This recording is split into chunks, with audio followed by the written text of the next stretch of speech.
অর্থাৎ জীবন পরিচালনায় একটা মানুষের যা যা লাগে তার সবই রিস্ক। শুধু আমরা যেটা খাই, যেটা উপার্জন করি, শুধু এতটুকুই রিস্ক নয়, এটা অনেক ওয়াইডার সেন্সে আমাদেরকে চিন্তা করতে হবে। আমরা আমাদের পুরো জীবন জুড়ে যা পাই, যা খাই, যা অর্জন করি, যেটা লাভে ধন্য হই, সবটাই রিস্ক।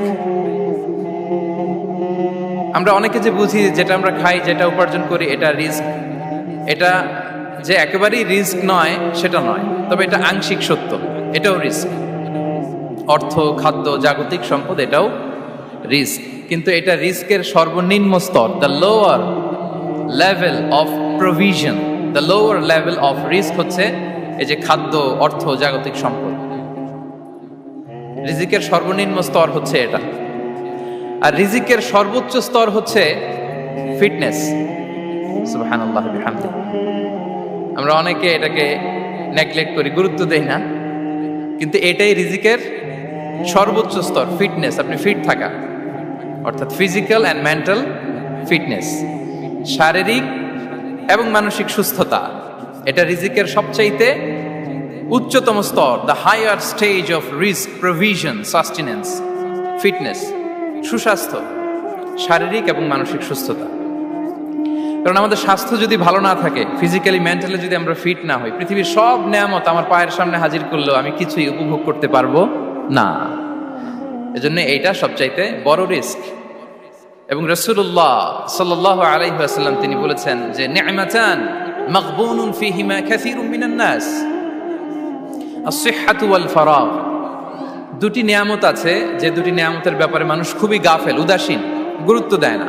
তার মধ্যে একটা হচ্ছে আস-সিহহা, সুস্বাস্থ্য, আর একটা হচ্ছে আল ফারাগ, অবসর। আমরা যখন খুব ব্যস্ত হয়ে পড়ি, নাভিশ্বাস, সময় নাই, খুবই রাশিং, তখন বুঝি যে অবসরের কত দাম। আবার আমরা যখন ফিজিক্যালি উইক হয়ে পড়ি, অসুস্থ হয়ে যাই, তখন বুঝি সুস্বাস্থ্যের কত দাম। তো রিজিকের সর্বনিম্ন স্তর হচ্ছে, প্রিয় ভাই এবং বোনেরা, খাদ্য, টাকা পয়সা, জাগতিক সম্পদ, এগুলা। আর রিজিকের সর্বোচ্চ স্তর হচ্ছে fitness, physical and mental fitness. আর রিজিকের সর্বোত্তম স্তর হচ্ছে পুণ্যবান জীবন সঙ্গী এবং নেককার সন্তান, pious ওয়াইফ অ্যান্ড চিলড্রেন। সুবহানাল্লাহ বিহামদিহি। একটু খেয়াল করে দেখেন যে আমার লাইফ পার্টনার, আমার জীবন সঙ্গিনী, সে যদি আল্লাহওয়ালা হয়, সে যদি ভালো হয়, আর আমার সন্তানটা যদি আল্লাহওয়ালা হয়, আমার ঘরটাই তো জান্নাত, ঠিক কি না? এটা হচ্ছে রিজিকের সর্বোত্তম স্তর। জীবন সঙ্গিনী সে যদি নেককার হয়, আল্লাহওয়ালা হয়, মুতিয়া কানিতা সে যদি হয়, আর আমার সন্তান, আমার চিলড্রেন, সেও যদি ফায়াস হয়, তাহলে আমার ঘরটাই হচ্ছে paradise, a piece of paradise in this দুনিয়া। সুবহানাল্লাহ।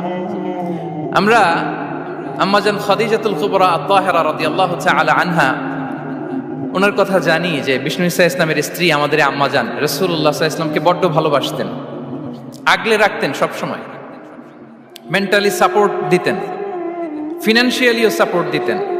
বিষ্ণু ঈসা ইসলামকে আম্মাজান খাদিজা এতই ভালোবাসতেন, বিষ্ণু ঈসা ইসলাম বলতেন, রুজিকতু হুব্বাহা, আমি খাদিজার ভালোবাসাকে রিজিক হিসেবে পেয়েছি। সুবহানাল্লাহ। রাসূল সাল্লাল্লাহু আলাইহি ওয়াসাল্লাম এই শব্দটা ইউজ করেছেন, রিজিক, রুজিকতু হুব্বাহা।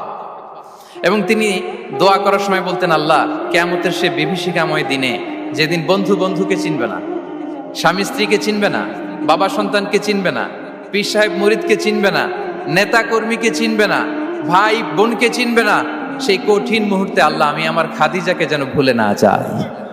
রুজিকতু হুব্বাহা, খাদিজার প্রতি ভালোবাসা আল্লাহ তাআলা আমার হৃদয়ে রিজিক হিসেবে দিয়েছে। তাহলে রিজিকের সর্বোত্তম স্তর হচ্ছে পুণ্যবান স্ত্রী, নেককার সন্তান। আর রিজিকের পরিপূর্ণ স্তর হচ্ছে মহান আল্লাহ তাআলার সন্তুষ্টি। রিজিকের পরিপূর্ণ স্তর যেটা, সেটা হচ্ছে রিদাল্লাহ, আল্লাহ তাআলার সন্তুষ্টি। আমার আল্লাহ যদি আমার উপর সন্তুষ্ট হয়ে যায়, আমাদের আর কিছু লাগে? আর কিছু লাগবে? এটাই তো আমাদের এক্সপেকটেশন, এটাই তো আমাদের কামনা বাসনা, এটাই আমাদের ইচ্ছা যে আমার আল্লাহ আমার উপর সন্তুষ্ট হবে। এটা হচ্ছে পরিপূর্ণ স্তর রিজিকের। এটা যে পায় তার আর কিছু লাগে না। এবং এটা মানুষ নিশ্চিত হতে পারে যখন সে দুনিয়ার জীবনকে শেষ করে আলামুল বারজাখের দিকে যেতে শুরু করে। তখন তাকে বলা হয়, ইয়া আইয়াতুহান নাফসুল মুতমাইন্নাহ, ইরজিই ইলা রাব্বিকি রাদিয়াতাম মারদিয়া ফাদখুলি ফি ইবাদি ওয়াদখুলি জান্নাতি। হে প্রশান্ত আত্মা, হে প্রশান্ত আত্মা, প্রবেশ করো, তোমার রবের দিকে চলে এসো, সন্তুষ্ট চিত্তে সন্তোষ ভাজন হয়ে আমার কাছে এসো, আমার জান্নাতে প্রবেশ করো। সুবহানাল্লাহ বিহামদি। এই দুনিয়া ছেড়ে যখন আমরা যাব, তখন যদি এই অ্যানাউন্সমেন্টটা আমার জন্য দেয়া হয়, আমার আর কিছু চাওয়ার পাওয়ার আছে? প্রিয় ভাই এবং বোনেরা বলেন, এই আল্লাহর সন্তুষ্টির ঘোষণা যদি আমি এই পৃথিবী থেকে বিদায় লগ্নে পেয়ে যাই, আমাদের আর কিছু চাওয়া পাওয়ার আছে? ইয়া আইয়াতুহান নাফসুল মুতমাইন্না ইরজিই ইলা রাব্বিকি রাদিয়াতাম মারদিয়া। আমরা কিছুদিন আগে আমাদের সকলের প্রিয় আল্লামা দেলোয়ার হোসেন সাঈদী রাহিমাহুল্লাহ নওয়ারাল্লাহু মারকাদাহু ওয়া জাআলাল ফিরদাউস মাসওয়াহু, ওনাকে আমরা হারিয়েছি। আমি যখন ওনার শোক বার্তা নিয়ে ফেসবুকে স্ট্যাটাস লিখি, কমেন্টে আমি এই আয়াতটা লিখেছিলাম। আমি খুঁজে পাচ্ছি না যে আমি কি দিয়ে এটার উপমা দিব, কি দিয়ে ওনার বিদায়ের উপমা আমি জানাবো। আমি খুঁজে পাচ্ছিলাম না কোনো আয়াত, তখন এই আয়াতটা লিখে আমি উপমা দিয়েছি। আল্লাহু আকবার। গোটা বিশ্বের মানুষ কেঁদেছে, গোটা বিশ্বের মানুষ গায়েবানা জানাজা পড়েছে, গোটা বিশ্বের মানুষ ওনাকে অশ্রুসিক্ত বিদায় দিয়েছে। From north to the south, from east to the west, the entire globe, মিন মাশারিকিল আরদি ইলা মাগারিবিহা, অশ্রুসিক্ত বিদায় তিনি পেয়েছেন। এটাই আল্লাহ তাআলার সন্তুষ্টির একটা জলজ্যান্ত নমুনা। জোরে বলেন ঠিক কিনা? এর চেয়ে জলজ্যান্ত নমুনা আমার জীবদ্দশা আমি দেখিনি। এত মানুষের কান্না, কাবার গিলাফ ধরে কান্না, এভাবে ভালোবাসা প্রকাশ করা, এভাবে তার প্রতি তার জন্য অশ্রুসিক্ত দোয়া করা, কান্না জড়িত দোয়া, এটাই প্রমাণ করে যে আল্লাহ তাআলা ওনার উপর সন্তুষ্ট হয়ে গিয়েছেন। ওনার আর কি চাই? আমাদের আল্লাহর আর কি চাই? আর কিছুর দরকার নাই, ঠিক কিনা? এই যে পরম সৌভাগ্য, এরকম বিদায় নিতে পারা, এটা পরম সৌভাগ্য।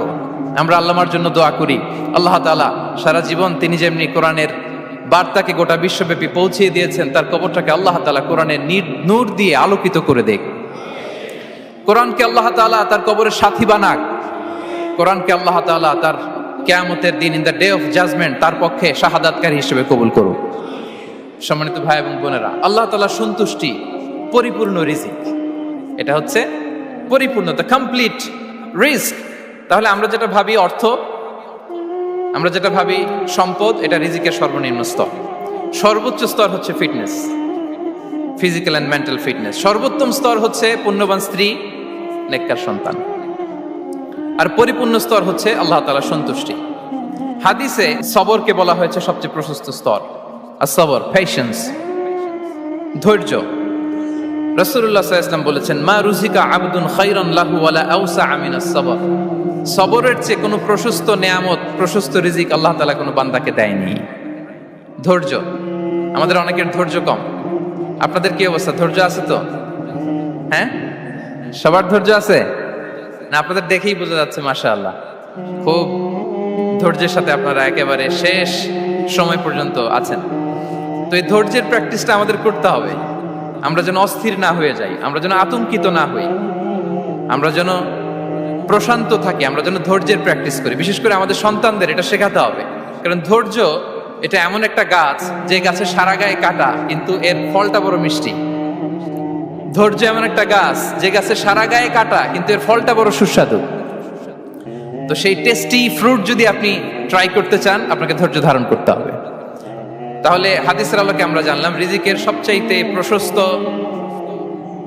স্তর হচ্ছে ধৈর্য। রিজিকের সবচাইতে কল্যাণকর স্তর হচ্ছে হিকমা। আল্লাহ তাআলা বলছেন, ইউতিল হিকমাতা মান ইয়াশা ওয়া মান ইউতাল হিকমাতা ফাকাদ উতিয়া খায়রান কাসীরা। আল্লাহ যাকে চান তাকে এই হিকমা দেন, আর যাকে আল্লাহ তাআলা হিকমা দেন তাকে প্রভূত কল্যাণ দান করেন।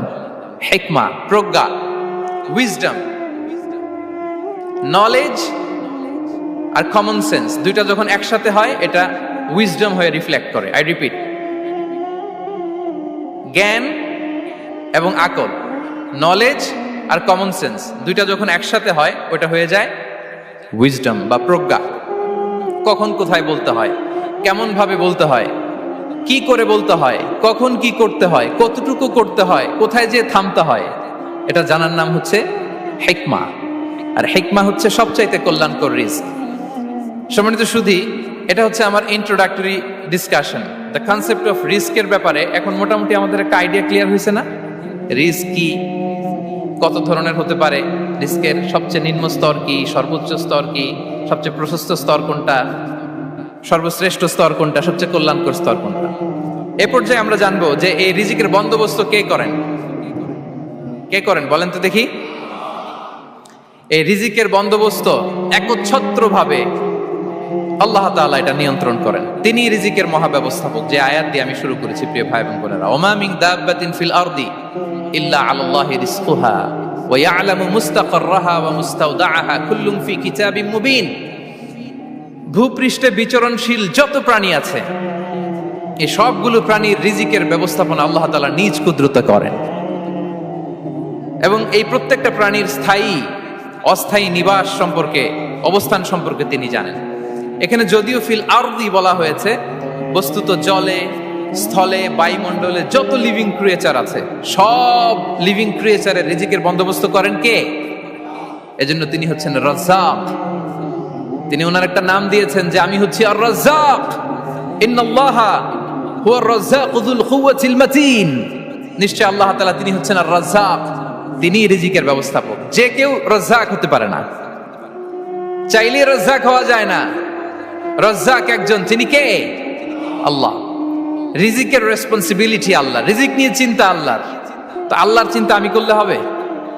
বলেন, যেটার দায়িত্ব আল্লাহ, যে রেসপন্সিবিলিটি আল্লাহর, ওই রেসপন্সিবিলিটি আমি নিলে হবে? হবে না। তাহলে আল্লাহ তাআলা নিজেকে আর রাজ্জাক বলে কোরআনে আমাদের সামনে উপস্থাপন করেছেন।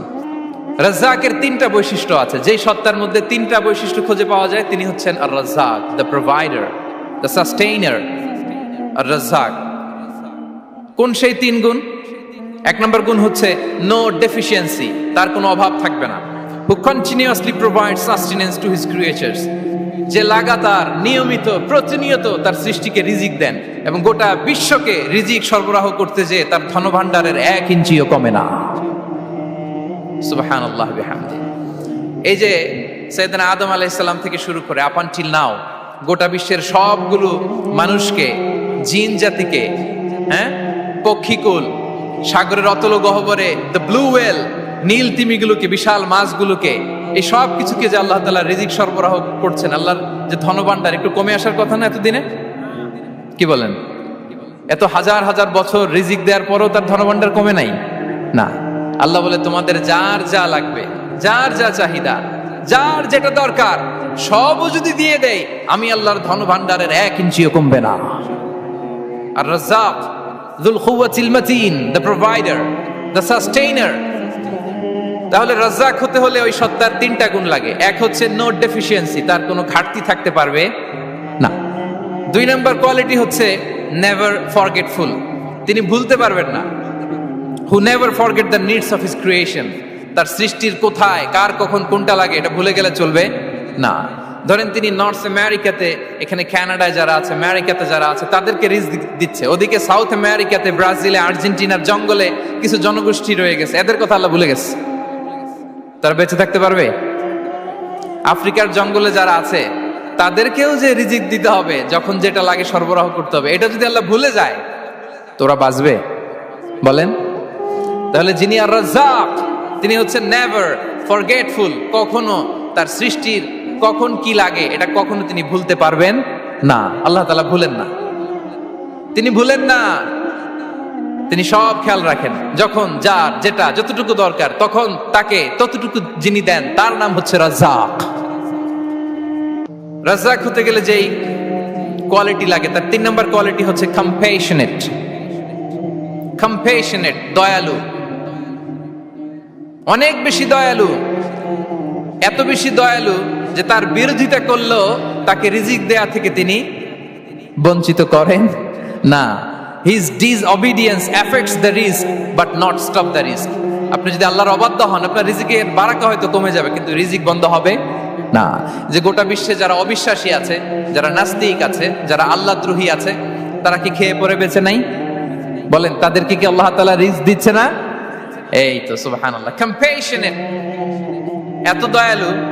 তার যারা বিরোধী, তাকে যারা গালি দেয়, তাকে যারা বিশ্বাস করে না, তাকে যারা সেজদা দেয় না, তিনি তাদেরকেও খাওয়ায়, তিনি তাদেরকেও সুস্থ রাখে, তিনি তাদেরকেও হাত খুলে দান করে। আল্লাহু আকবার। আর রাজ্জাক, ইন্নাল্লাহা হুয়া রাজ্জাকু যুল কুওয়াতিল মাতিন। তাহলে এই তিনটা গুণ থাকতে হবে রাজ্জাক হতে হলে: no deficiency, never forgetful, compassionate. এবং আল্লাহ তাআলা বলছেন, আম্মান হাযাল্লাযী ইয়ারযুকুকুম ইন আমসাকা রিজকা বাল লাজ্জু ফি উতুমি ওয়া নুফুর। সূরাতুল মুলক আল্লাহ বলেছেন যে তিনি যদি রিজক বন্ধ করে দেয়, তাহলে এই রিজক তোমাদেরকে কে দিবে? আছে কেউ দেয়া?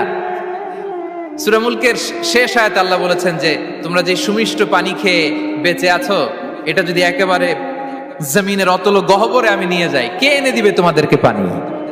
কে এনে দিবে সুমিষ্ট পানি? এজন্য বিষ্ণু ঈসা ইসলাম পানি খেয়েই তিনি পড়তেন, আলহামদুলিল্লাহিল্লাযী জাআলা হাযাল মাআ আযবান ফুরাতান বিরাহমাতিহি ওয়া লাম ইয়াজআলহু মিলহান উজাজান লিযুনুবিনা। পানি খেয়েই তিনি বলতেন প্রশংসা আল্লাহর, যে আল্লাহ তার অসীম দয়ায় এই পানিকে সুমিষ্ট করেছেন, আমাদের পাপের কারণে এই পানিকে তিনি লবণাক্ত করে দেন নাই। সুবহানাল্লাহ। ইন্নাল্লাহা হুয়া রাজ্জাকু যুল কুওয়াতিল মাতিন। তিনি হচ্ছেন রাজ্জাক। এজন্য সম্মানিত ভাইরা, রিজিক নিয়ে আজকে থেকে টেনশন বন্ধ করে দিতে হবে।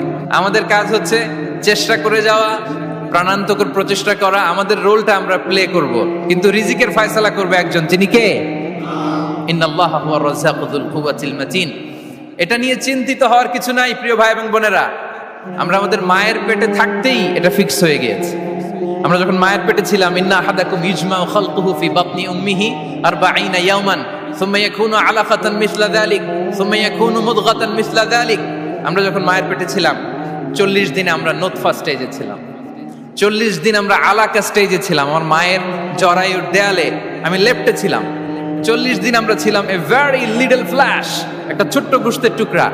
এরপর আল্লাহ তাআলা ফায়ুরসালু ইলাইহিল মালাক, মায়ের পেটে একজন ফেরেশতা পাঠালেন। ফায়ানফুখু ফিহির রূহ, he breathed into him the spirit, তিনি রূহের ফুৎকার দিলেন।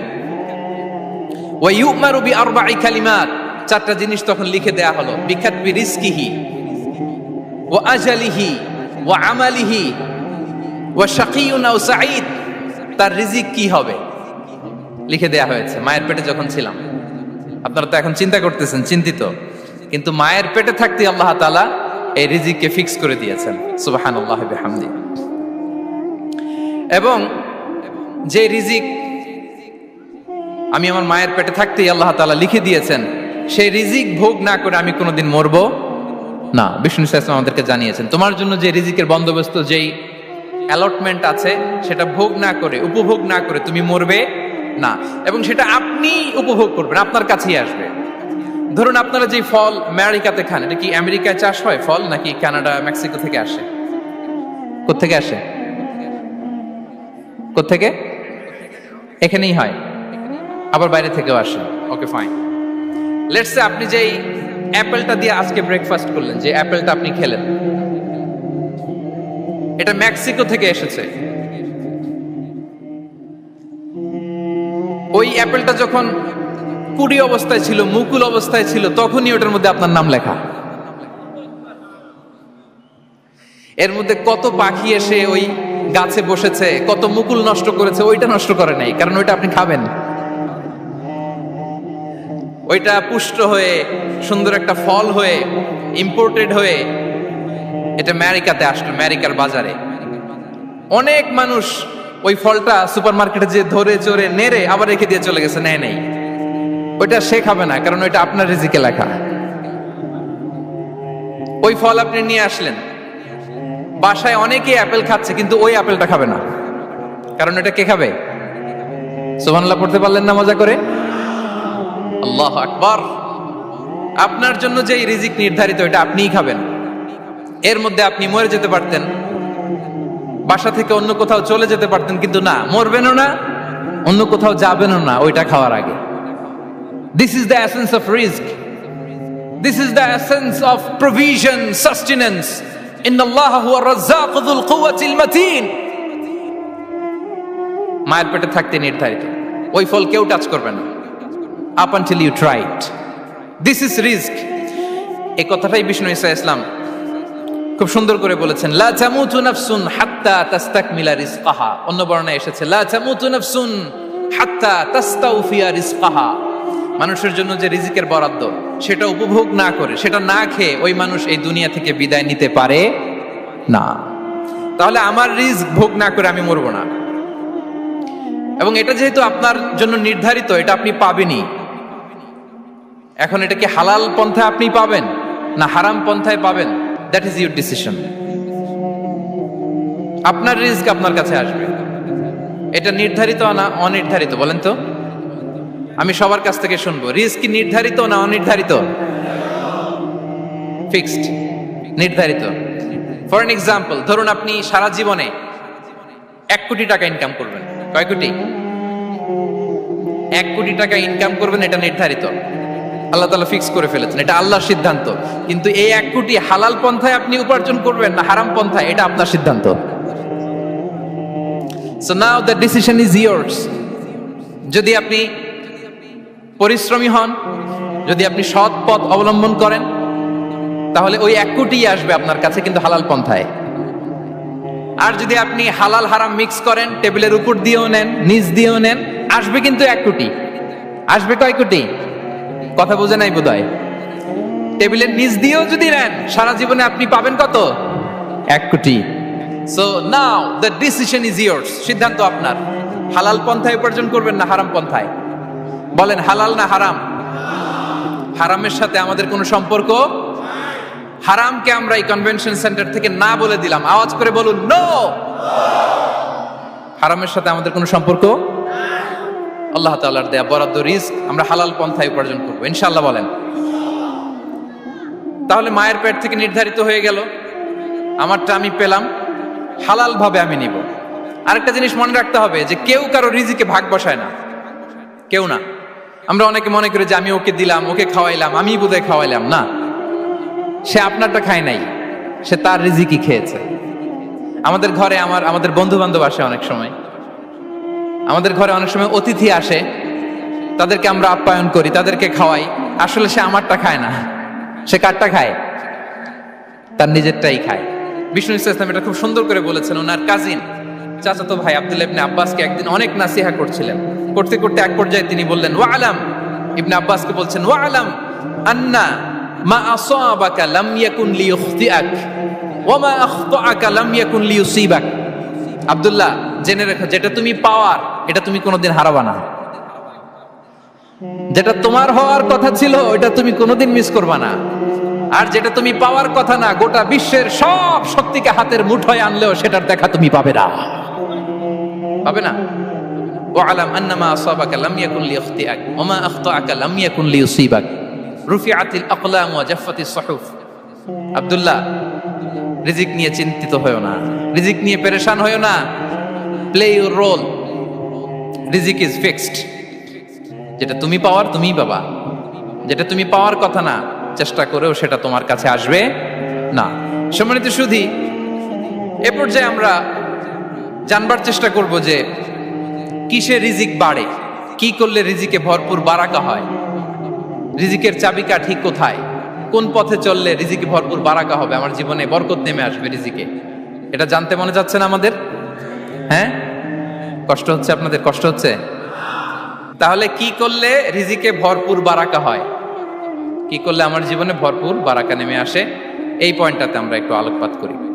যেসব কাজ করলে আমাদের জীবনে রিজিকে আসমানি বারাকা নেমে আসবে, আমাদের রিজিকে আসমানি বারাকা নেমে আসুক, আমরা চাই কি চাই না?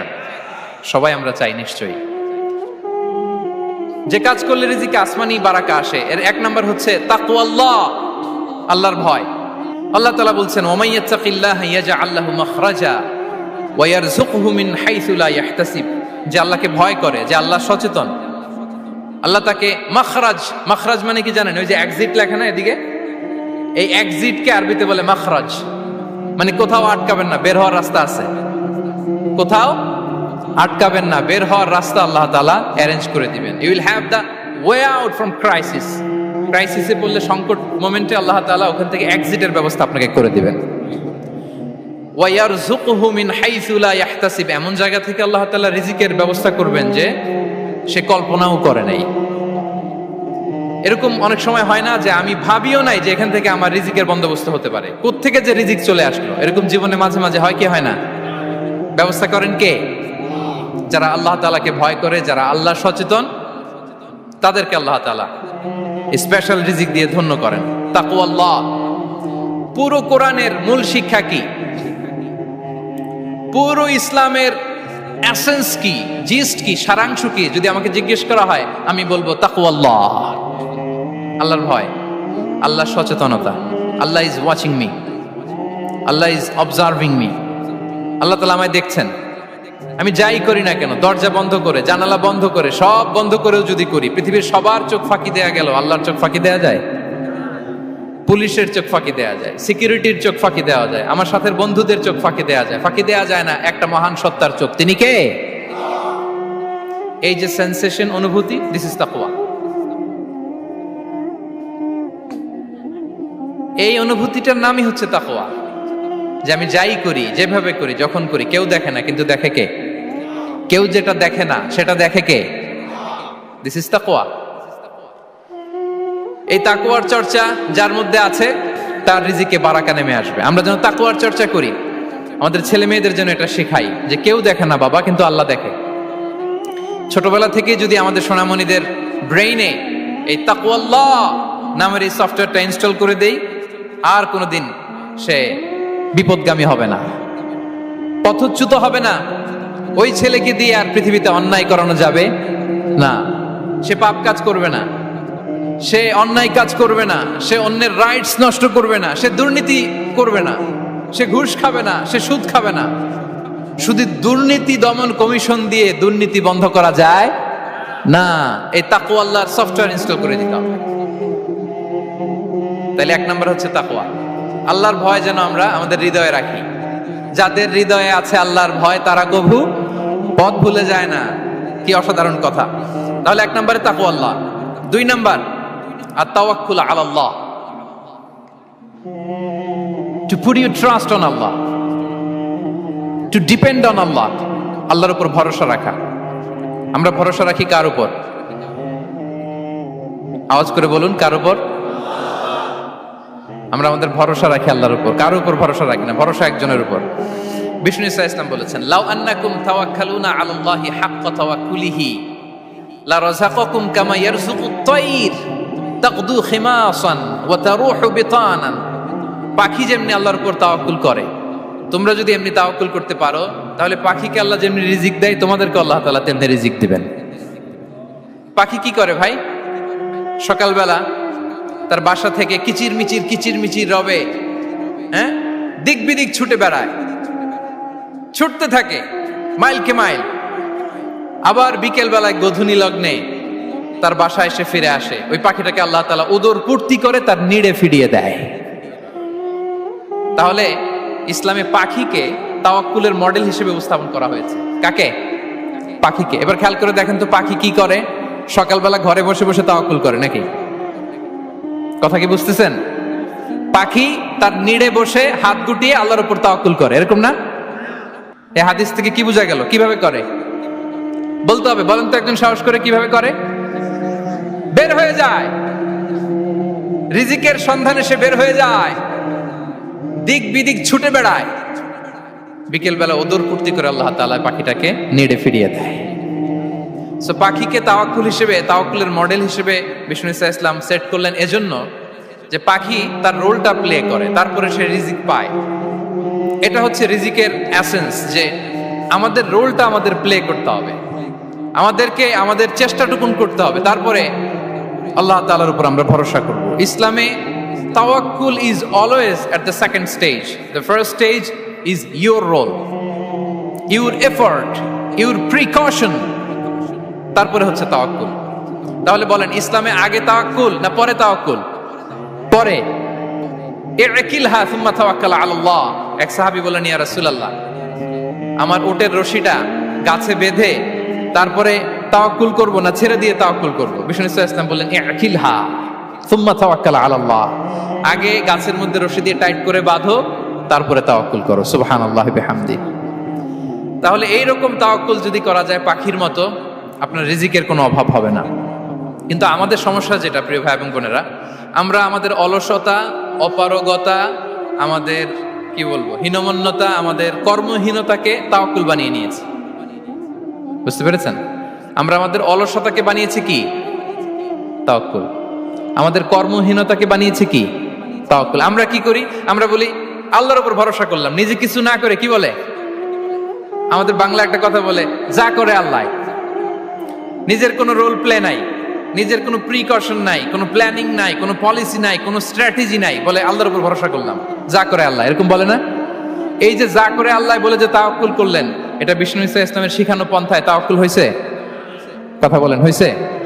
বিষ্ণু ঈসা ইসলাম তো অপারগতা, দারিদ্রতা, অলসতা, অকর্মণ্যতা থেকে আল্লাহর কাছে পানাহ চেয়েছেন। তা আপনি এটা কি তাওয়াক্কুল করলেন? এটা তাওয়াক্কুল হয়নি। তাওয়াক্কুলের একটা সুন্দর পিকচার আমি আপনাদের সামনে এখন উপস্থাপন করব, আপনারা যদি একটু মনোযোগী হন। মনোযোগ আছে তো সবার? তাওয়াক্কুল কিভাবে করতে হয় আমরা একটু বিষ্ণু ঈসা ইসলামের বায়োগ্রাফি থেকে দেখি। রাসূল সাল্লাল্লাহু আলাইহি ইসলামের হিজরতের ঘটনাটা আমি 1 মিনিটে একটু আপনাদেরকে সংক্ষেপে শোনাই, যে তাওয়াক্কুল কিভাবে তিনি করেন। ইসলামে তাওয়াক্কুল হচ্ছে কর্ম শেষে ফলাফলের জন্য আল্লাহর উপর নির্ভর করা। কারণ আমি কাজ করলাম, ফলাফল পজিটিভও হইতে পারে, নেগেটিভও হইতে পারে, ওটা নির্ধারণ করবে কে? ফয়সালা দেয় কে? তাহলে আমরা দেখি যে বিষ্ণু ঈসা ইসলাম তিনি কিভাবে তাওয়াক্কুল করেছেন। যেদিন তিনি হিজরত করবেন, রাসূল সাল্লাল্লাহু আলাইহি ওয়াসাল্লামকে অনুমতি দেয়া হলো, সেদিন হিজরতের অনুমতি যে তিনি পেয়েছেন, মাইগ্রেশনের অনুমতি যে তিনি পেয়েছেন, এটা জানানোর জন্য তিনি আবু বকরের ঘরে চলে গেলেন দুপুরবেলা। কখন? প্রশ্নের উত্তর দিতে হবে, কখন? ফি ওয়াক্তি যাহিরা, দুপুরে। রাসূল সাল্লাল্লাহু আলাইহি ওয়াসাল্লাম দুপুরে বেরোতেন না। শুধু রাসূল সাল্লাল্লাহু আলাইহি ওয়াসাল্লামই না, আরবের লোকেরা দুপুরে বের হতো না, কারণ ওইটাকে বলা হতো ওয়াক্তুল কাইলুলা। আমরা পাওয়ার ন্যাপ নেই না, এই পাওয়ার ন্যাপের টাইম ছিল তখন। বাইরে প্রচন্ড রোদ, কেউ বেরোতো না, বিষ্ণু ঈসা ইসলাম বেরোতেন না। দেখেন বিষ্ণু ঈসা ইসলাম ওনার চিরাচরিত অভ্যাসকে, হ্যাবিটকে ব্রেক করে দুপুরে বেরোলেন। বিষ্ণু ঈসা ইসলাম কখনো মাস্ক পরতেন না, মানে মুখ ঢেকে চলতেন না, সবসময় মুখ খোলা। ওই দিন তিনি মাস্ক পরে বেরোলেন। মুতাকান্নিআন, খারাজা মুতাকান্নিআন, মানে রুমাল দিয়ে মুখটাকে ঢেকে বেরোলেন। দুপুরবেলা বেরোলেন, মানুষের চোখের সামনে যেন তিনি না পড়েন। দুপুরে বেরোলেন, মুখ ঢেকে বেরোলেন। আবু বকর রাদিয়াল্লাহু তাআলা আনহুর ঘরে যেয়ে বললেন, উযিনা লি বিল খুরুজ। আবু বকর, অনুমতি দেয়া হয়েছে, ঘরে কারা কারা আছে একটা কথা বলবো, সবাইকে বের করে দাও। আখরিজ মান ফিল বাইত। আবু বকর বললেন, ইয়া রাসূলুল্লাহ, ঘরে তো আপনার ফ্যামিলি। আয়েশা রাদিয়াল্লাহু তাআলা আনহার সাথে ততদিনে বিয়ে হয়ে গিয়েছে, কিন্তু সংসার শুরু হয়নি। দে আর পার্ট অফ ইউর ফ্যামিলি, আপনার সংসার, আয়েশা, আসমা। তখন তিনি আশা ফিরে পেলেন, বলেন ঠিক আছে তাহলে শোনো, উযিনা লি বিল খুরুজ, অনুমতি দেয়া হয়েছে, আমি থাকবো সাথে? রাসূল সাল্লাল্লাহু আলাইহি ওয়াসাল্লাম বললেন, হ্যাঁ তুমি থাকবে। ওই দিন রাতে ওনারা বের হলেন। মক্কা থেকে মদিনা একদিকে, উনি বেরোলেন আরেক দিকে। ধরেন মক্কা থেকে মদিনার রাউট হচ্ছে এইদিকে, তা আমরা তো এদিকেই বেরোবো নাকি? কথা কি বুঝতেছেন? বিষ্ণু বেরোলেন কোন দিকে? এইদিকে। সুবহানাল্লাহ বললেন না? এজন্য আবেগ একটু কন্ট্রোল করতে হবে। আবেগ আর বিবেকের সমন্বয় লাগবে, প্রপার স্ট্র্যাটেজি লাগবে, ওয়েল প্ল্যানিং লাগবে, তাহলেই সেই নেতৃত্ব আবার মুসলিমদের হাতে আল্লাহ ফিরিয়ে দিবে। মক্কা থেকে মদিনা এদিকে, বিষ্ণু বেরোলেন এদিকে। বের হয়ে চলে গেলেন গারে সাউরে, সেখানে তিনি থাকবেন। এগুলো হচ্ছে বিষ্ণু ঈসা ইসলামের প্রিকশন। এবার দেখেন আবু বকরের প্রিকশন কি ছিল। আবু বকর রাদিয়াল্লাহু প্ল্যান করলেন, বিষ্ণুনবী যেহেতু 3 দিন এই গারে সাউরে থাকতে চান, রাত্রিবেলা বের হয়ে তো ওনারা অবস্থান শুরু করলেন, তাহলে 3 দিন মক্কায় আমাদের ব্যাপারে কি বলে, কে কি বলে, এটা আমাদের জানার দরকার আছে না নাই? ওনার ছোট্ট ছেলে আব্দুল্লাহকে উনি অ্যাসাইন করলেন। Abdullah, now you have a very, খুবই গুরুত্বপূর্ণ একটা দায়িত্ব তোমাকে পালন করতে হবে। কি? তুমি সকালবেলা মক্কার বাজারে যে এই দোকানে যাবা, ওই দোকানে যাবা, ওই দোকানে যাবা, দেখবা যে মক্কার কুরাইশরা কে কি বলে, কারণ তারা তো আমাদেরকে খুঁজবে, তন্ন তন্ন করে খুঁজবে। তারা কে কি বলে এই তথ্যটা এসে আব্দুল্লাহ তুমি আমাদেরকে দিয়ে দিবে। সুবহানাল্লাহ। আবু বকর রাদিয়াল্লাহু তাআলা আনহুর ছোট্ট ছেলে আব্দুল্লাহ মক্কার বাজারে এখানে যায় ওখানে যায়, কে কি বলে সে সব শুনে আস্তে করে এসে মরুভূমি পার হয়ে গারে সাউরে যে আবু বকর রাদিয়াল্লাহু তাআলা আনহুর কাছে ইনফরমেশন সব দিয়ে দিচ্ছে। কিন্তু দেখেন, যেই মুহূর্তে আব্দুল্লাহ তথ্য নিয়ে মক্কা থেকে গারে সাউরে আসে, আব্দুল্লাহ যখন হেঁটে হেঁটে আসে মরুভূমির বালুর মধ্যে তার ফুটপ্রিন্ট পড়ে যায় না? কথা বলেন না কেন? পড়ে যায় না? তা আবু জাহেল উতবা সাইবার তো বেশি কষ্ট করা লাগে না, তারা খুঁজতে খুঁজতে যখন আব্দুল্লাহর ফুটপ্রিন্ট পেয়ে যায়, ছোট্ট বাচ্চার ফুটপ্রিন্ট, এটা ফলো করলেই তো আবু বকর আর মোহাম্মদ, ঠিক কিনা? সুবহানাল্লাহ। আবু বকর রাদিয়াল্লাহু তাআলা আনহুর প্ল্যানিং দেখেন, তিনি যেমনি ছোট্ট আব্দুল্লাহকে ইনফরমেশন গ্যাদার করার জন্য সেট করলেন, তিনি ওনার একটা রাখালকে সেট করলেন, তার নাম হচ্ছে আমির ইবনে ফুহায়রা। আমির ইবনে ফুহায়রাকে তিনি অ্যাসাইন করে বললেন, আমির, আব্দুল্লাহ যখন সকালবেলা আমাদেরকে ইনফরমেশন দিয়ে চলে যাবে, তুমি আমার ছাগলগুলোকে এনে মরুভূমির এই জায়গায় একটু চালাবা, তাহলে ওইখানে আর আব্দুল্লাহর ছোট্ট বাচ্চার ফুটপ্রিন্ট থাকবে না, ওখানে আমার ছাগলগুলোর ফুটপ্রিন্ট থাকবে। সুবহানাল্লাহ। এত আসতে বললে হবে? আল্লাহু আকবার, আল্লাহু আকবার, আল্লাহু আকবার। কি প্রিকশন নিয়েছেন ওনারা বিশ্বনবী সাল্লাল্লাহু আলাইহি ইসলামকে সেফটি দেওয়ার জন্য। আমির, আব্দুল্লাহ চলে যাবে, তোমার ডিউটি শুরু, আব্দুল্লাহর একটা ফুটপ্রিন্টও যেন না থাকে, ওখানে ছাগল চড়াবা। শুধু তাই নয়, আব্দুল্লাহ ইবনে উরাইকিত নামে একজন গাইড ভাড়া করল আবু বকর, যিনি মক্কা থেকে মদিনায় তাদেরকে নিয়ে যাবে, কিন্তু ক্যারাভান কাফেলা যেই পথে চলে ওই পথে নয়, সাওয়াহিলি পথে, একটা আনইউজুয়াল আননোন রাউট ধরে ওনারা মক্কা থেকে মদিনায় যাবে। নিয়ে যাচ্ছে সর্বশেষে সে যখন দেখাই দিল যে এখান থেকে সোজা চলে গেলে আপনারা মদিনায় চলে যাবেন, বিদায়। আল্লাহ রাসূল সাল্লাল্লাহু আলাইহি ওয়াসাল্লাম কোয়াইট এন্ড কাম, আবু বকর রাদিয়াল্লাহু তাআলা আনহু ব্যাক এন্ড ফোর্থ করছেন, সামনে যাচ্ছেন পেছনে যাচ্ছেন, কি না কি হয়, কিন্তু বিষ্ণু সাল্লাল্লাহু আলাইহি ওয়াসাল্লাম একেবারে শান্ত, কারণ বিষ্ণু সাল্লাল্লাহু আলাইহি ওয়াসাল্লামের হাতে যা করার ছিল তিনি সব করে ফেলেছেন, সর্বোচ্চ প্রিকশন নিয়েছেন। Now he is putting his trust on Allah, now he is in the state of his তাওয়াক্কুল। বিষ্ণু সাল্লাল্লাহু আলাইহি ওয়াসাল্লাম এখন তাওয়াক্কুল করতেছেন, বিষ্ণু সাল্লাল্লাহু আলাইহি ওয়াসাল্লাম তখন তাওয়াক্কুলের মোমেন্টে আছেন। আপনি এবার এই হিজরতের ঘটনাকে অ্যানালাইসিস করেন, আবু বকর রাদিয়াল্লাহু তাআলা আনহু তিনি কতটা প্রিকশন নিলেন, বিশ্বনবী সাল্লাল্লাহু আলাইহি ওয়াসাল্লাম কতটা প্রিকশন নিলেন। আমরা টিপিক্যাল বাঙালি মুসলমান যদি নবী হইতাম, আমরা কি করতাম? আমরা বলতাম, আমি নবী, আমার কাছে ওহী আসে, আমি রাত্রিবেলা লুকিয়ে লুকিয়ে গারে সাউরে যাব কেন, আমি দিনের বেলায় ঢং ঢং করে আবু জাহেলের নাকের সামনে দিয়ে যাব, দেখি আল্লাহর শক্তি বেশি না আবু জাহেলের শক্তি বেশি। এরকম সস্তা বলে আওড়াতাম না আমরা? আমি নবী, সরি ফর দ্য স্ল্যাং, আমি নবী, আমি লুকিয়ে রাতে কেন যাব, আমি আবু জাহেলের সামনে দিয়ে যাব, দেখি আল্লাহর শক্তি বেশি না আবু জাহেলের শক্তি বেশি, এরকম বলতাম না? কিন্তু বিষ্ণু ইসা ইসলাম কেমনটা করেছেন? না, দুপুরে বেরোন না, ওই দিন দুপুরে বেরোলেন, মাস্ক পরেন না, মাস্ক পরে বেরোলেন, সংবাদ দেওয়ার সময় সাবধানতা অবলম্বন করলেন। আবু বকর রাদিয়াল্লাহু তাআলা আনহু ছোট্ট বাচ্চা আব্দুল্লাহকে অ্যাসাইন করলেন, আমির ইবনে ফুহাইরাকে অ্যাসাইন করলেন, আব্দুল্লাহ ইবনে উরাইকিতকে অ্যাসাইন করলেন। সবকিছু যখন শেষ, এবার তারা মদিনা অভিমুখে রওনা হলেন, মুতাওয়াক্কিলানা আলাল্লাহিল মুস্তাআন, আল্লাহর উপর তাওয়াক্কুল করে। This is the true essence of তাওয়াক্কুল, ডিয়ার ব্রাদার্স এন্ড সিস্টার্স। এটা হচ্ছে তাওয়াক্কুল। তো তাওয়াক্কুল যদি করতে হয় বিষ্ণু ইসা ইসলামের মতো করতে হবে। তাওয়াক্কুল always at the second stage ইসলামে। আগে আপনার রোল, আগে first you have to play your role, তারপর আপনি আল্লাহর উপর তাওয়াক্কুল করবেন। তাহলে কোনো কাজ না করে হাত গুটিয়ে আর বসে থাকবেন, আর কোনোদিন কাজ না করে বলবেন আল্লাহ ভরসা, তাহলে এটা তাওয়াক্কুল হবে? বিশ্বনবী বলেন, লাউ আন্নাকুম তাওয়াক্কালুনা আলাল্লাহি হাক্কা তাওয়াক্কুলিহি লা রাযাকাকুম কামা ইয়ারযুকুত তায়র তাগদু খিমাসান ওয়া তারুহু বিতানান। যদি পাখির মতো তাওয়াক্কুল করো, পাখিরে যেমনি খাওয়ায় আল্লাহ তোমাদেরও খাওয়াবে। সুবহানাল্লাহি বিহামদিহি। তাহলে তাকওয়া আল্লাহর পরে 2 নম্বরে পেলাম আত-তাওয়াক্কুল আলাল্লাহ। আমরা যদি আল্লাহর উপর তাওয়াক্কুল করতে পারি, আমাদের রিজিকে আসমানি বারাকা নেমে আসবে। 3 নাম্বার, অন টাইমে সালাত আদায় করা। যারা অন টাইমে সালাত আদায় করে, সালাত কায়েম করে, তাদের রিজিকের কোনো টেনশন নাই। বিশ্বাস হয় নাকি একটু সন্দেহ লাগে? সন্দেহ লাগে কারো? যারা অন টাইমে সালাত আদায় করে, তাদের কখনো রিজিকের কোনো ঘাটতি হবে না। আল্লাহ তাআলা বলছেন, ওয়া'মুর আহলাকা বিস-সালাতি ওয়াসতাবির আলাইহা। লা নাসআলুকা রিজকা নাহনু নারযুকুক ওয়াল আকিবাতু লিত্তাকওয়া। নবী হে, আপনি আপনার ফ্যামিলি মেম্বারসদেরকে সালাতের ব্যাপারে আদেশ করুন, আপনি নিজেও সালাত আদায়ে অবিচল থাকুন। আমি তো আপনার কাছে রিজিক চাই নাই, আমি আল্লাহ রিজিক দেই, আমি তো রাজ্জাক। তার মানে সালাত যে আদায় করে তার রিজিকের কোনো টেনশন আর থাকে না। 3 নম্বরে গেল সালাত। 4 নম্বরে হচ্ছে ইস্তিগফার, বেশি বেশি ইস্তিগফার পড়া। কি পড়া? বেশি বেশি কি পড়া? ইস্তিগফার পড়া। আস্তাগফিরুল্লাহ, আস্তাগফিরুল্লাহ, আস্তাগফিরুল্লাহ। হাঁটছি, চলছি, ড্রাইভিং করছি, বাস স্টেশনে অপেক্ষা করছি, ফিলিং স্টেশনে ফুয়েল নিচ্ছি, পড়বো আস্তাগফিরুল্লাহ। কি পড়বো? আস্তাগফিরুল্লাহ। যারা সব সময় আস্তাগফিরুল্লাহ পড়ে তাদের রিজিকের কোনো টেনশন হয় না, রিজিক নিয়ে তাদের আর কোনো চিন্তা থাকে না।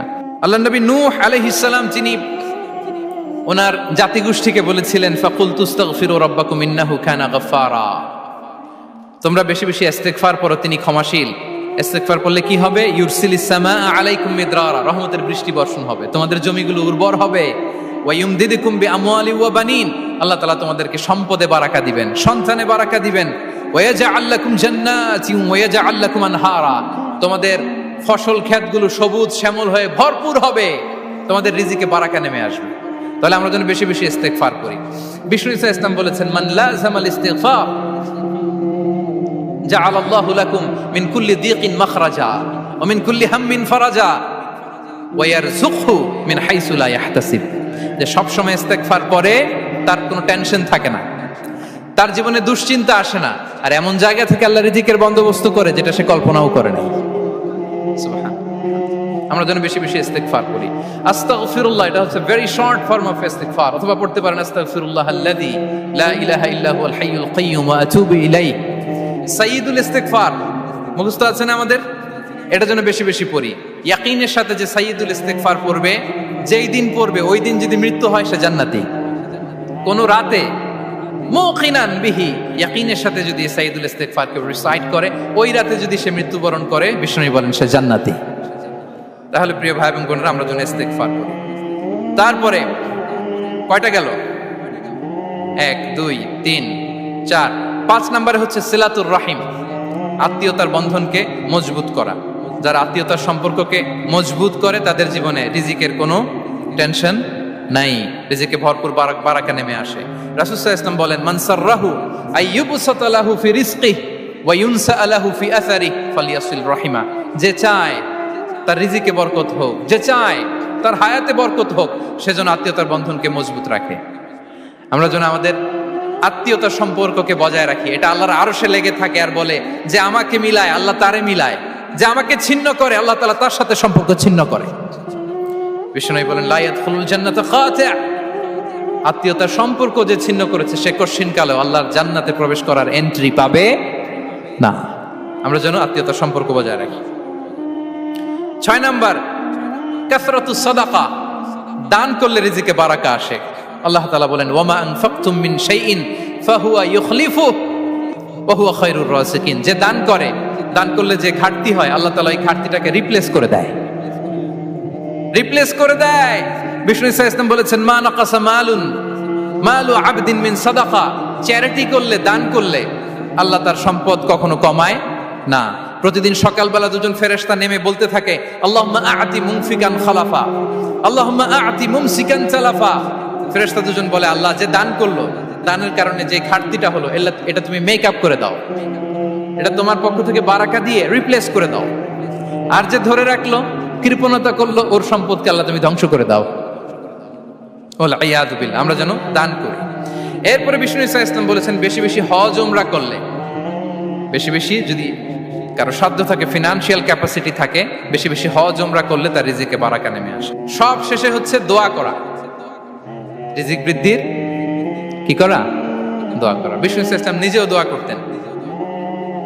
উম্মে সালামা রাদিয়াল্লাহু তাআলা আনহা, আমাদের আম্মা জান, তিনি বর্ণনা করেন রাসূল সাল্লাল্লাহু আলাইহি ওয়াসাল্লাম ফজরের সালাতের পরে সালাম ফিরিয়ে তিনি পড়তেন আল্লাহুম্মা ইন্নী আসআলুকা ইলমান নাফিআ ওয়া রিজকান তাইয়্যিবা ওয়া আমালান মুতাকাব্বালা। আই রিপিট, আল্লাহুম্মা ইন্নী আসআলুকা ইলমান নাফিআ ওয়া রিজকান তাইয়্যিবা ওয়া আমালান মুতাকাব্বালা। প্রত্যেকদিন ফজরের সালাতের পরেই বিষ্ণু ঈসা ইসলাম এই দোয়াটা পড়তেন। আল্লাহ, তোমার কাছে আমি উপকারী জ্ঞান চাই, আল্লাহ তোমার কাছে আমি পবিত্র রিজিক চাই আল্লাহ, তোমার কাছে আমি কবুলযোগ্য আমল চাই, আমার আমলগুলো যেন কবুল হয়। এই দোয়াটা করতেন। এই দোয়াটা পড়বেন তো সবাই। বিষ্ণু ইসলাম নিজে পড়তেন সকালবেলা, একেবারে দিনের শুরুতেই রিজিকের বরকতের জন্য দোয়া করে তিনি ওনার ডে স্টার্ট করতেন। কোরআনে অনেক আয়াতে রিজিকের জন্য দোয়ার ব্যাপারে পাওয়া যায়, আমরা সেদিকে যাব না। সাইয়েদনা ঈসা আলাইহিস সালাম তিনি বলেছেন আল্লাহ আকাশ থেকে মায়েদা পাঠান, ওই আয়াতের শেষে বলেছেন ওয়ারযুকনা ওয়া আনতা খায়রুর রাযিকিন, আল্লাহ আপনি আমাদেরকে রিজিক দিয়ে ধন্য করুন, আপনিই তো রিজিক দাতা।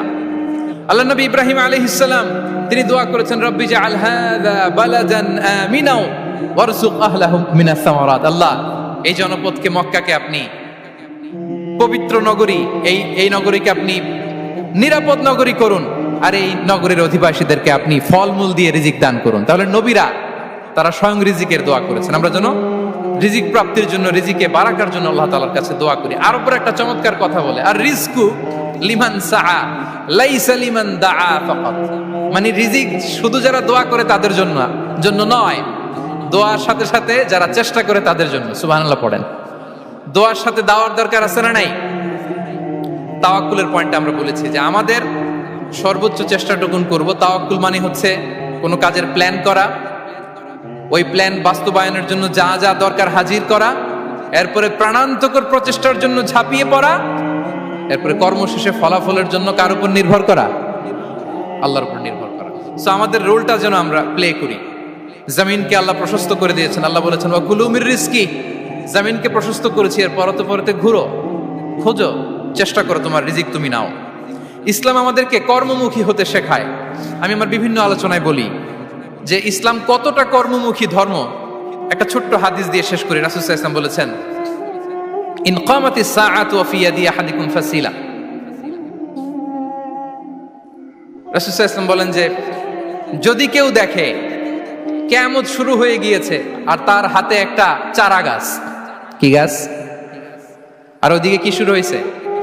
বিষ্ণু ইসলাম বলেন যদি তার সুযোগ থাকে কিয়ামত শুরু হওয়ার আগেই যেন চারা গাছটা সে রোপণ করে দেয়। তার মানে থামার জন্য এই পৃথিবীতে আমরা আসি নাই। আমরা পৃথিবীতে এসেছি এই পৃথিবীকে আবাদ করার জন্য, এই পৃথিবীটা লিড করার জন্য। এই পৃথিবীতে শুধু সামনের ছোটার জন্য মুসলমানদের আগমন হয়েছে। চিল্লায় বলেন ঠিক কিনা? কতটা কর্মমুখী হতে শেখায়। এইদিকে কিয়ামত, এইদিকে চারা গাছ, যদি সুযোগ পাও এটা রোপণ করে দাও। আপনারা মারিয়াম আলাইহিস সালামের ঘটনা জানেন। তার গর্ভে আল্লাহ তাআলা স্বামী ছাড়া সন্তান দিয়েছিলেন। ঈসা আলাইহিস সালাম ভূমিষ্ঠ হলেন। পাশ দিয়ে বয়ে যাচ্ছে স্রোতস্বিনী ঝর্ণাধারা, আর এদিকে খেজুর গাছ। একটা খেজুর গাছের পাশে হেলান দিয়ে তিনি ক্লান্ত, শ্রান্ত, পরিশ্রান্ত মারিয়াম আলাইহিস সালাম, এবং প্রচন্ড ক্ষুধার্ত। কোত্থেকে খাবার পাবেন? আল্লাহ তাআলা বললেন ওয়া হুজ্জি ইলাইকি বিজিযইন নাখলাতি তুসাকিত আলাইকি রুতাবান জানিয়া। মারিয়াম একটু কষ্ট করো, এই যে তোমার পাশে খেজুর গাছ, খেজুর গাছের ডাল ধরে টান দাও, দেখবে সুমিষ্ট খেজুর টপ টপ করে নিচে পড়বে। আচ্ছা, আল্লাহ তাআলা চাইলে এমনি অটোমেটিক্যালি খেজুরগুলো নিচে ফেলতে পারতেন না? আওয়াজ করে বলেন পারতেন কিনা? এটা সুন্নাতুল্লাহি ফিল আরদের বিরোধী। আল্লাহ তাআলা চেয়েছেন মারিয়াম একটু করুক, এরপরে বাকিটা আমি করি। সুবহানাল্লাহ বলবেন না? ওয়া হুজ্জি, মারিয়াম এতটুকু করো, ওয়া হুজ্জি খেজুর গাছের ডাল ধরে একটু টান দাও, তুসাকিত আলাইকি রুতাবান জানিয়া, টসটসে খেজুর পড়বে। তাহলে ইসলাম আমাদেরকে কর্মমুখী হতে শেখায়। মুসা আলাইহিস সালাম লোহিত সাগরের সামনে চাইলে আল্লাহ তাআলা রাস্তা বানিয়ে দিতে পারতেন। আল্লাহ কি বললেন? হ্যাঁ, ওই আঘাতটা আমাদের করতে হবে, আঘাত আমাদেরকে করতে হবে, ওই শ্রম আমাদেরকে দিতে হবে, তারপরে আল্লাহ তাআলার সাহায্য আমাদের জন্য বরাদ্দ থাকবে। ঠিক কিনা? সম্মানিত ভাইয়েরা, এটাই হচ্ছে সুন্নাতুল্লাহি ফিল আরদ। এটাই জমিনে আল্লাহর সিস্টেম, এটাই the law of nature in this universe. এখানে আমাকে প্রচেষ্টা করতে হবে, আমার রোল প্লে করতে হবে, তারপরে আমার রিজিক আমার কাছে আসবে। তাই আমরা যেন কায়মনোবাক্যে রিজিকের বারাকার জন্য আল্লাহ তাআলার কাছে দোয়া করার পাশাপাশি আমাদের রোলটা যেন আমরা প্লে করি, আমাদের রোলটা যেন আমরা প্লে করি, তাহলে আমাদের রিজিকে বারাকা নেমে আসবে। কারণ তিনি যখন বারাকা দিবে ওইটা নিয়ে কুলানো যাবে না। এটা বিশ্বাস হয়? বিশ্বাস হয়? আল্লাহু ইয়ারযুকু মান ইয়াশা বিগাইরি হিসাব। তিনি যখন দেয় এমন দেয়া দেয় ওটা আপনি নিয়ে কুলাতে পারবেন না। তো সেই রিজিকের উপযুক্ত যেন আমরা হই, আমরা যেন দোয়ার পাশাপাশি আমাদের প্রচেষ্টা অব্যাহত রাখি, আমাদের প্রিকশন অব্যাহত রাখি, আমাদের কর্মচঞ্চল অ্যাটেম্পটগুলো অব্যাহত রাখি, তাহলে আল্লাহ তাআলা আমাদেরকে রিজিক দিয়ে, ভরপুর রিজিক দিয়ে আমাদেরকে তিনি